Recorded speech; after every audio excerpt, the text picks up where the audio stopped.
Hello guys, வணக்கம். This is Anbuseelan. இன்னைக்கு நம்ம என்ன பார்க்க போகிறோம் அப்படின்னா, ஆப்ஷன் ட்ரேடிங்கை பற்றி ஒரு பெஸ்ட்டான ஸ்ட்ராட்டஜி தான் இந்த வீடியோவில் என்டையராக பார்க்க போகிறோம். பிகினராக இருக்கிறீங்க அப்படின்னா ஸ்கிப் பண்ணாமல் எண்டு வரைக்கும் இந்த வீடியோவை பாருங்கள்.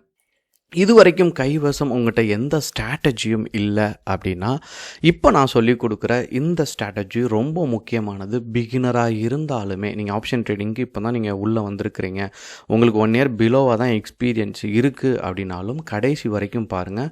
உங்களுக்கு ஆப்ஷன் ட்ரேடிங்கை பற்றி ஒரு தெளிவான பிம்பம் கிடைக்கும். நம்ம ஆப்ஷன் ட்ரேடிங்கை பற்றி படிச்சுட்டு இருக்கிறோம்.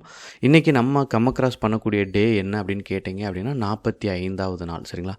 நீங்கள் தொடர்ந்து ஃபாலோ பண்ணணும் அப்படின்னு நீங்கள் நினச்சிங்க அப்படின்னா நம்மளுடைய சேனலை சப்ஸ்கிரைப் பண்ணவும், இந்த வீடியோ லைக் பண்ணவும் மறந்துடாதீங்க. ஸோ லாங் ஸ்ட்ராடல் அப்படின்னு சொன்னாலே ஸ்ட்ராடல், ஸ்ட்ராங்கிள், காலர், சரிங்களா, டயக்னல் ஸ்ப்ரெட் இப்படியெல்லாம் நீங்கள் கேள்விப்படுவீங்க. இதுக்கு முன்னாடி நான் கொடுத்த வீடியோ நீங்கள் பார்த்துருப்பீங்க. சரிங்களா? இது எல்லாமே எதுக்காக நீங்கள் பார்க்கணும் அப்படின்னா, ஃபர்ஸ்ட் நீங்கள் ட்ரேட் எடுக்கிறத காட்டிலும் இதெல்லாம் லிசன் பண்ணுங்கள். ஆப்ஷன் ட்ரேடிங்கில் என்னென்ன விஷயங்கள் இருக்குது அப்படின்னு நீங்கள் லிசன் பண்ணாலே உங்களுக்கு ஒரு 50 to 60% நீங்கள் ட்ரேட் எடுக்கிறதுக்கு முன்னாடியே உங்களுக்கு நாலேஜ் வந்துடும். சரிங்களா? இதில் இருக்கையிலே ஒரு பெஸ்ட்டான ஸ்ட்ராட்டஜி. சரிங்களா? இதை எப்படி பயன்படுத்தணும் அப்படிங்கிறத சொல்கிறேன். Long ஸ்ட்ராடல் is an option strategy used to profit from the significant price move in either direction, employed when a trader expects high volatility but is unsure of the direction. It involves simultaneously buying a call and a put option for the same underlying asset, strike price and expiration date. அதாவது இதில் நம்ம எதுவுமே மாற்ற போகிறது இல்லை. நம்ம எடுக்க போகிற ட்ரேடே எப்படி அப்படின்னா அட் த மணியில் தான் நம்ம ட்ரேடை எக்ஸிக்யூட் பண்ண போகிறோம். சரிங்களா? அப்போது இந்த ட்ரேடை எக்ஸிக்யூட் பண்ணுறதுக்கு என்ன விதம் வேணும் அப்படின்னா, நான் சொல்லிக் கொடுக்கச்சா என்கிட்ட பெருவாரியாக கேட்குற கேள்வி என்னென்னா, சார் ஒரே ஒரு ஸ்ட்ராட்டஜி சொல்லிக் கொடுங்க, நான் அதை பிக்கப் பண்ணி போயிடுறேன் அப்படின்னு சொல்லுவாங்க. இங்கே என்ன பிரச்சனை இருக்குன்னா, சொல்லிக் கொடுக்குறத பற்றி பிரச்சனை இல்லை, அப்படி ஒன்று இங்கே இல்லை. அதுதான் இங்கே இருக்கிற பிரச்சனையே. என்ன அப்படின்னா, சூழலுக்கு ஏற்றவாறு எடுக்கணும். இப்போது மோடி ஒரு அனௌன்ஸ்மெண்ட் கொடுத்தாங்க. என்ன கொடுத்தாங்க அப்படின்னா, ஒரு பேண்டமிக் வர்றதுக்கான சூழல் இருக்குது அப்படின்னு சொன்னோடனே நம்ம மார்க்கெட் எப்படி மூவ் ஆகிருக்குன்னு பாருங்களேன். அந்த வார்த்தை சொன்னதில் மார்க்கெட்டோட டைரெக்ஷன் நெகட்டிவ் வந்துருச்சு. இந்த மாதிரி ஒரு பேட் நியூஸ்க்காக வெயிட் பண்ணுங்கள். எல்லோரும் பேட் நியூஸ் வந்தால் ட்ரேடை எக்ஸிக்யூட் பண்ண மாட்டாங்க. ஆனால் ஆக்சுவலாக பேட் நியூஸ் வந்தால் தான் நீங்கள் என்ன பண்ணணும் அப்படின்னா ட்ரேடையே எக்ஸிக்யூட் பண்ணணும். சரிங்களா? இதை நீங்கள் கவனத்தில் வச்சுக்கோங்க. இன்னொரு விஷயமும் நீங்கள் அடிக்கடி கேள்விப்படுவீங்க. என்ன அப்படின்னா, மார்க்கெட் கிராஷ் ஆகச்சா நீங்கள் என்ன பண்ணுங்கள் அப்படின்னா இன்வெஸ்ட் பண்ணுங்கள் அப்படின்னு சொல்லுவாங்க. எங்கே இன்வெஸ்ட் பண்ணணும் அப்படின்லாம் தெரியாது நமக்கு. சரிங்களா? அப்போ இந்த மாதிரி ஹை வாலடைலிட்டி இருக்கும்போது ஆப்ஷன் ட்ரேடிங்கில் ஒரு பெஸ்ட்டான ஆப்பர்ச்சுனிட்டி இருக்குது. இல்லை ஃபர்ஸ்ட் பாயிண்ட் என்ன அப்படின்னா, இது எவ்வளோ தூரம் வர்றதுக்கான சான்சஸ் இருக்குது அப்படிங்கிறத மட்டும் லைட்டாக செக் பண்ணுங்கள். உங்களுக்கு ட்ரெண்ட் லைன் அப்படிங்கிறது எப்போதுமே முக்கியமானது. அதனால தான் நான் அதிகமாக ஃபோக்கஸ் பண்ணுறது என்ன அப்படின்னா ட்ரெண்ட் லைன் அப்படின்னு சொல்லுவேன். ட்ரெண்ட் லைனில் நல்லா ஃபோக்கஸ் பண்ணுங்கள். ட்ரெண்ட் லைன் வரைகிறதுக்கு மட்டும் கொஞ்சம் டைம் எடுத்துக்கோங்க. ஒரு 1 or 2 வீக் டைம் எடுத்துக்கோங்க நீங்கள் இனிஷியலாக உள்ளே வரச்சே. சரிங்களா? இப்போது நான் இந்த லைன் எடுக்கிறேன்ல, இங்கே பார்த்தீங்கன்னா கரெக்ட் டைரெக்ஷன் இருக்கும். சரிங்களா? எல்லா லைன்லையுமே டச் ஆகும். சரிங்களா? இப்போ நீங்கள் பாருங்கள், நான் இங்கேருந்து எடுக்கிறேன் அப்படின்னா இந்த லைன் பாருங்கள் 3 டச் இருக்குது இந்த இடத்துல. சரிங்களா? என்ன அப்படிங்கிறத நான் ஷோ பண்ணுறேன். இங்கே பாருங்கள் 1 2 3. சரிங்களா? ரொம்ப ப்ராப்பராக இருக்குது. நான் செகண்ட் லைன் இந்த லைன் வச்சுருக்கேன்ல, இந்த லைனும் நான் சும்மா எடுக்கலை. சரிங்களா? இதுலேயுமே கனெக்ஷன் இருக்கும். சரிங்களா? இங்கே நீங்கள் பார்த்தீங்கன்னா 1, சரிங்களா, 2. ஸோ இந்த மாதிரி கனெக்ஷனோடு இருக்கணும். அதை நீங்கள் கவனத்தில் வச்சுக்கணும். சரிங்களா? இப்போது இங்கே போன மார்க்கெட் என்ன இருக்குது, இவ்வளோ தூரம் போயிட்டு கீழே சரிஞ்சிருக்கா? இப்போது இதுக்கு ஒரு டைரெக்ஷன் இருக்கும். உள்ளே நீங்கள் பார்த்தீங்க அப்படின்னா உங்களுக்கு ஒரு கிளாரிட்டி கிடைக்கும். சரிங்களா? ஸோ இப்போ நீங்கள் இங்கே பாருங்கள், இந்த இடத்துல எல்லாமே என்ன இருக்குது, இங்கே வந்துட்டு ஒரு ஃபால் இருக்குது பாருங்கள், இங்கே வந்துட்டு ஒரு ஃபால் இருக்குது பாருங்கள், இங்கே வந்துருச்சு, இங்கே ஒரு ஃபால் இருக்குது. ஸோ வாட் வி எக்ஸ்பெக்ட் அப்படின்னு ஒரு கேள்வி கேட்டால், அடுத்து மார்க்கெட் வரக்கூடிய இடம் எங்கே இருக்குது அப்படின்னு பார்த்தீங்க அப்படின்னா இந்த லெவலில் இருக்கும். சரிங்களா? 22,750 780 சரிங்களா, இல்லை 800 22,800 இந்த ரேஞ்சில் கூட இருக்கிறதுக்கு சான்சஸ் இருக்குது. இதுக்குள்ளே தான் இருக்கணும். சரிங்களா?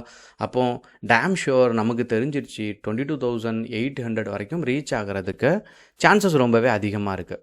ஸோ நம்ம கணித்த மாதிரியே சரிங்களா 22,700 அந்த ரேஞ்சில் இருக்குது பாருங்கள். இங்கேயுமே சரிங்களா ஃபர்ஸ்ட்டு சப்போர்ட் எங்கே இருக்குது 22,586. இது இண்டிகேட்டர் ஷோ பண்ணுறது. ஸோ எனக்கு இப்போ ஒரு அற்புதமான விஷயம் கிடச்சிருச்சு. நியர்லி தான் இருக்குது. இப்போ நான் ப்ரெடிக்ட் பண்ணது நியர்லி தான் இருக்குது. அதனால தான் நீங்கள் ட்ரெண்ட் லைன் வரைஞ்சிட்டாலே உங்களுக்கு நியர்லி சப்போர்ட் கிடச்சிரும். சரிங்களா? இப்போ நான் என்ன பண்ண போகிறேன் அப்படின்னா, இப்போது மார்க்கெட்டில் ஹை வாலட்டாலிட்டி இருக்குது சரிங்களா. இப்படியான வாலட்டாலிட்டி எனக்கு ரொம்ப என்ன அப்படின்னா முக்கியமானது சரிங்களா. இப்போ நான் என்ன பண்ணுறேன் அப்படின்னா நேராக நெஃப்டி அப்படின்னு சொல்லி எடுத்துருங்க சரிங்களா. லாங் ஸ்ட்ராடலோட டைப்பே என்ன அப்படின்னா இப்போ நான் ஷோ பண்ணுறது தான். ஸோ எடுத்துட்டேன், டெரிவேட்டிவ்ஸ் பார்க்குறேன் சரிங்களா. நெஃப்டியில் டெரிவேட்டிவ்ஸ் அப்படின்னா ஆப்ஷன் தான் சரிங்களா. இப்போ நான் இந்த இடத்துக்கு வந்துட்டேன், ஆப்ஷன் செயின் எடுத்துடுறேன். இப்போ நான் என்ன பண்ணுறேன் அப்படின்னா அட் த மணி சரிங்களா, ரெண்டுக்குமே அட் ப்ரெசண்டில் இருக்கிறத எடுக்கணும் சரிங்களா. நீங்கள் இதை எடுத்துக்கிட்டிங்கன்னா இந்த 23,400 காலுக்கு என்னது அப்படின்னு கேட்டிங்க அப்படின்னா அட் த மணி சரிங்களா. இந்த 23,450 புட்டுக்கு என்ன அப்படின்னு கேட்டிங்கன்னா அட் த மணி. ஸோ இது ரொம்ப முக்கியம். ஸோ நான் இங்கே ரெண்டையுமே ஆட் பண்ணிட்டேன் சரிங்களா. 23,400 கால் ஆப்ஷன் எடுத்திருக்கேன், 23,450 சரிங்களா புட் ஆப்ஷன் எடுத்திருக்கேன். நான் என்ன பண்ணுறேன் அப்படின்னா இது ரெண்டையுமே எனக்கு என்ன அப்படின்னு கேட்டிங்கன்னா பை சரிங்களா. ஸோ புரியுறதுக்காக இந்த வேல்யூ சரிங்களா, புட்டோட வேல்யூ 200 அப்படின்னு வச்சுப்போம் சரிங்களா. இதனுடைய வேல்யூ கால் ஆப்ஷனோட வேல்யூ இங்கே இருக்கிற ப்ரீமியமை நீங்கள் கன்சிடர் பண்ண வேண்டாம் சரிங்களா. இப்போ நான் சொல்கிறேன் ஜஸ்ட் புரிதலுக்காக சொல்கிறேன், ரவுண்ட் ஃபிகரை வச்சா உங்களுக்கு புரியும் அப்படிங்கிறதுக்காக. ஸோ புட்டோட ப்ரீமியம் 200, காலோட ப்ரீமியம் 250 சரிங்களா. இப்போது நீங்கள் என்ன பண்ண போகிறீங்க அப்படின்னா ரெண்டையுமே பை பண்ண போகிறீங்க சரிங்களா. காலோட ப்ரீமியம் சரிங்களா 250, அடுத்து புட்டோட ப்ரீமியம் சரிங்களா 200. இப்போ மார்க்கெட் எவ்வளோ தூரம் சரிகிறதுக்கு சான்சஸ் இருக்குது வரக்கூடிய நாட்களில் சரிங்களா. அப்படி நீங்கள் பார்த்தீங்க அப்படின்னா இங்கே இருந்து சரிங்களா 23,369 இருக்குல்ல, இது 400ன்னு எடுத்துக்கோங்க சரிங்களா. இங்கே நம்ம என்ன பண்ணுவோம், ஒரு 800ன்னு எடுத்துப்போம் சரிங்களா. அங்கே இங்கே 800ன்னு எடுத்தால் இங்கே ஒரு 200 சரிங்களா. அங்கே ஒரு 400 பாயிண்ட் இருக்குது. கிட்டத்தட்ட 600 பாயிண்ட் என்னவா இருக்க போகுது அப்படின்னா டவுன் இருக்க போகுது. இது நம்ம ப்ரெடிக்ட் பண்ணிட்டோம். இந்த மாதிரி ஒரு பேட் நியூஸ், இந்த மாதிரி அடுத்த சப்போர்ட் இங்கே தான் இருக்குது. ஏன் அப்படின்னா அடுத்த கேண்டில் ஏன்னா இந்த லெவலில் பிரேக் பண்ணிடுச்சு, இந்த கேண்டில் லாங்காக இருக்குது, இங்கே எதுவுமே சப்போர்ட் கிடையாது. நான் டே டைம் ஃப்ரேம் இப்போ நான் சொல்கிறது கொஞ்சம் புரியாமல் இருக்கலாம் சரிங்களா. பட் கவனிங்க, அதுவே போதும். ஏன்னா இந்த இடத்துல இப்போ எப்போவுமே இப்படி ட்ராப் பண்ணுறோம் தெரியுமா, இந்த இடத்துல சப்போர்ட் அப்படின்னு சொல்லுவோம் சரிங்களா. இந்த இடத்துல சப்போர்ட்டே கிடையாது, எங்கேயுமே கிடையாது. ஸோ இன்னும் நல்லா ஃபால் ஆகிறதுக்கு சான்சஸ் இருக்குது. ஸோ அப்போ வீக்லி டைம் ஃப்ரேம் பார்த்தீங்கன்னா தெரியும், எங்கேயுமே சப்போர்ட்டில் லாங் கேண்டில் இருக்குது. ஸோ இங்கே பிரேக் ஆகிடுச்சு, கட்டாயமாக கீழே வரதுக்கான சான்சஸ் தான் அதிகம். ஸோ டெக்னிக்கலாக ப்ரூவ் ஆகிடுச்சு. சப்போர்ட் அடுத்த சப்போர்ட்டுமே ஷோ பண்ணுறது, டெக்னிக்கலாக ஷோ பண்ணுறதுமே அந்த லெவலில் தான் இருக்குது சரிங்களா. 500 நியர் தான் இருக்குது.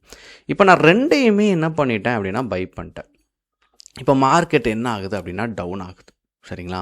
அப்போ இங்கேருந்து கிட்டத்தட்ட 600 பாயிண்ட் டவுன் ஆக போகுது. அப்போது இந்த 250 சரிங்களா கால் ஆப்ஷன் கீழே சரியும் போது சரிங்களா 250 600 பாயிண்ட் கீழே சரிஞ்சிச்சு அப்படின்னா கண்டிப்பாக இது அவுட் ஆஃப் த மணி ஆயிரும் சரிங்களா.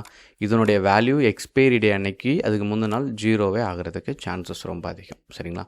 ஆனால் மார்க்கெட் சரிகிறதுனால இந்த 200 என்ன ஆகும், இது பையில் இது மேலே போகும் சரிங்களா. இங்கேருந்து நமக்கு ரொம்ப பெரிய வேல்யூலாம் போக வேணாம். 600 ப்ரெடிக்ட் பண்ணியிருக்கோம்ல, அதில் பாதி எடுத்துக்கோங்க, ஒரு 300 பாயிண்ட் மேலே போகும் அப்படின்னு நினச்சா கூட இது என்ன ஆயிரும், இங்கேருந்து ட்ராவல் ஆகிறது 500ல் போய் நிற்கும் சரிங்களா.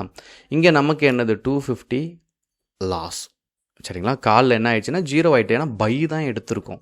அப்போ கீழே வந்துருச்சுன்னா என்ன ஆயிடுச்சு, இந்த 250 ஜீரோ ஆகிட்டு இந்த 200ல் இருந்தது என்ன ஆச்சு 500 300 பாயிண்ட் என்ன ஆயிடுச்சு அப்படின்னா மேலே போயிடுச்சு சரிங்களா. இப்போ இது ரெண்டையும் கழிச்சிங்க அப்படின்னா உங்களுக்கு சரிங்களா, இது ரெண்டையும் கழிச்சிங்கன்னா ப்ராஃபிட் மட்டும், ஏன்னா இங்கே 250 அவுட், இங்கே 300 பாயிண்ட் 50 பாயிண்ட் உங்களுக்கு என்னவா இருக்கும் அப்படின்னா ப்ராஃபிட்டாக இருக்கும். இது நான் ஜஸ்ட்டு ஷோ பண்ணியிருக்கேன் சரிங்களா. பட் இன்னுமே இது நல்லா மேலே போகிறதுக்கு தான் சான்சஸ் அதிகம். ஸோ புரியுறதுக்காக சொன்னேன், இன்னொரு வாட்டியும் சொல்லிடுறேன். கொஞ்சம் குழப்பமாக இருந்துச்சுன்னா அகெயின் இன்னொரு வாட்டி பார்த்துருங்க. கால் ஆப்ஷனோட ப்ரீமியம் 250, புட் ஆப்ஷனோட ப்ரீமியம் 200. இப்போ மார்க்கெட் என்ன ஆக போகுதுன்னா 600 பாயிண்ட் பக்கம் சரிய போகுது. அப்போ சரிய போகும்போது 600 பாயிண்ட் சரியுதுன்னா கால் பை எடுத்துருக்கிறதுனால இது ஜீரோ ஆயிரும். புட்டு என்னாகும், மார்க்கெட் கீழே சரியும் போது புட்டு மேலே போகும் சரிங்களா. அப்போது இந்த 200 பாயிண்ட் என்னாகும் 500 600 போகிறதுக்கு தான் சான்சஸ் அதிகம். அப்படி போயிருச்சு அப்படின்னா இந்த 250 உங்கள் ப்ராஃபிட்லேருந்து கழிச்சிருங்க. ஏன்னா இந்த 250 அப்படிங்கிறது லாஸ். இந்த 200ல் இது 500 போச்சுன்னா இங்கே ஒரு 300 பாயிண்ட் என்ன இருக்கும் ப்ராஃபிட் இருக்கும் சரிங்களா. இதை 250 மைனஸ் பண்ணிங்க அப்படின்னா உங்களுக்கு 50 பாயிண்ட் நார்மலாக ப்ராஃபிட். ஆனால் நல்லா கரெக்டாக ட்ரேட் பண்ணிங்க அப்படின்னா 100 பாயிண்ட்டுக்கு மேலே போகிறதுக்கு தான் சான்சஸ் இருக்குது. சரிங்களா, இங்கே உங்களுக்கு சரிங்களா லார்ஜ் சைஸ் அப்படின்னு நீங்கள் எடுத்துக்கிட்டாலே சரிங்களா 65ன்னு வரும். சரிங்களா, ஸோ கிட்டத்தட்ட உங்களுக்கு இந்த ஸ்ட்ராட்டஜியில் நீங்கள் நினச்ச மாதிரி உங்கள் ப்ரெடிக்ஷன் சரியாகும் பட்சத்தில் சரிங்களா 6500 அப்படிங்கிறது உங்களால் ப்ராஃபிட் மேக் பண்ண முடியும். அதனால தான் பேட் நியூஸ் வரும்போது எல்லாம் சரிங்களா கவனமாக இருங்க. இது நீங்கள் இப்போ பண்ணக்கூடிய விஷயம் என்ன அப்படின்னா, சொல்லிக் கொடுத்த உடனே போயிட்டு என்ன பண்ணக்கூடாது, மார்க்கெட்டில் போயிட்டு அப்ளை பண்ணக்கூடாது. சரிங்களா, இப்போ நீங்கள் என்ன பண்ணணும், நீங்கள் மனசில் வச்சுக்கணும். சரிங்களா, நான் ஒரு கான்ட்ராக்ட் எடுத்திருக்கேன். சரிங்களா, இப்போ என்ன கான்ட்ராக்ட் நான் எடுத்திருக்கேன் அப்படின்னா 19ஆம் தேதிக்குள்ளே கான்ட்ராக்ட் ஃபுல்லாக நம்ம எடுத்திருக்கோம். சரிங்களா, அப்படி நம்ம எடுத்திருக்க சூழலில் இந்த 19ஆம் தேதி வரைக்கும் என்னவா ஆகுது அப்படிங்கிறத நம்ம பார்க்கணும். சரிங்களா, அப்படி நீங்கள் ஒரு அளவுக்கு ப்ரீமியம் ஒரு நோட்டில் எழுதியிருக்கேன், காலோட ப்ரீமியம் 250, புட்டோட ப்ரீமியம் 200 அப்படின்னு எழுதிட்டு அதை வாட்ச் பண்ணுங்கள். எக்ஸ்பைரி டேக்கு முந்தின டே நீங்கள் செக் பண்ணி பாருங்கள். அப்படி நீங்கள் செக் பண்ணி பார்த்தாலே உங்களுக்கே ஒரு பிளானிங் கிடைக்கும். இந்த மாதிரி ஒரு 3-4 ஸ்ட்ராட்டஜி கைவசம் வச்சுருந்தீங்க அப்படின்னா இது ஒரு ஸ்ட்ராட்டஜி. இது மார்க்கெட் கிராஷ் ஆகும்போது பயன்படுத்தக்கூடியது. அதே மாதிரி மார்க்கெட் ஃப்ளாட்டாக இருக்கும்னு நீங்கள் நினச்சிங்கன்னா அதுக்கு ஒரு ஸ்ட்ராட்டஜி இருக்குது. அப்போது இதில் எல்லாம் இருந்து இல்லை எனக்கு லாஸே வரக்கூடாது, வந்தால் ப்ராஃபிட் வரணும், எனக்கு லாஸே வரக்கூடாது அப்படின்னா அதுக்கு ஒரு ஸ்ட்ராட்டஜி இருக்குது. சின்ன லாஸ் வரதுக்கு சான்சஸ் இருக்கும். ஸோ அந்த மாதிரியெல்லாம் ஸ்ட்ராட்டஜி இருக்குது. நீங்கள் ஒன் பை இதை கற்றுக்க அடுத்தடுத்த லெவலில் உங்களுக்கு ஒரு கிளாரிட்டியான நாலேஜ் வரும். ஸோ இது வரைக்கும் நீங்கள் சேனலை ஃபாலோ பண்ணால் கட்டாயமாக சேனலை ஃபாலோ பண்ண மறந்துடாதீங்க. Okay guys, thank you so much for வாட்சிங் this video. Tata, bye bye, see you.